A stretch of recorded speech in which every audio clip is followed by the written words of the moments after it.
The Pakistani regime are doing their best to kind of clean up their image on the international stage, and they've presented themselves as kind of peace brokers. But as recently as during the peace talks in Islamabad, our father actually he got to meet his lawyer finally for the first time in months, and he decided to call off a protest that his party were going to hold. It would be a bloodbath.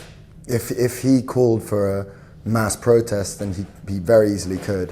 The Pakistani army would come out in force and they'd open fire as they have in the past. So he's very wary of causing chaos in Pakistan and of what would be a bloodbath. We just got a call out of the blue from a Pakistani number, unknown number, and luckily Qasim picked it up and quickly got me to get to the phone.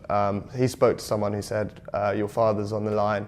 It's all so slapdash, the whole process. And if we don't get it right, which has happened in the past, we don't get to speak to him. And then it's another 3-4 months. This time he was definitely the most frustrated out of some of the times we've spoken to him, because it was a lot to do with kind of his eye. But it does seem as though what's happening is they're just doing the very bare minimum with the treatment of his eye, because they're not taking him to a hospital. He's just saying, at least I'm getting an injection now and then. He said in that conversation that his vision had faded in one eye. Yeah, he said he's lost about 80-85% vision in his right eye, and he doesn't think that it will ever get back to normal. Well, he spoke a bit about his conditions. So he's not allowed any books in prison. He's not allowed out of his cell apart from maximum 1 or 2 hours a day. One win that we were able to get him a newspaper every day. So he is getting 1 newspaper per day. So he said he's reading a lot about random celebrity obituaries and things like that, which isn't exactly his usual reading material.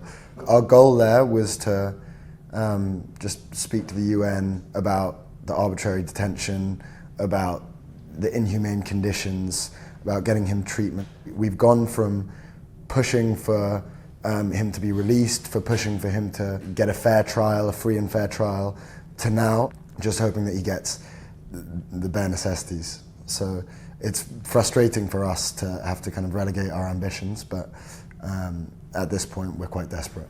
And we were very, very close. He would teach us everything from cricket to we would just watch movies with him. I'd say, yeah, also he's a very reassuring type of father, because he's always been incredible at the best person I know I've ever met at handling pressure and loved the outdoors. His favourite thing in the world was, going to the mountains, going on hikes, which as a young teenager sometimes isn't your favourite thing to do, but now I'd love to do that with him. But yeah.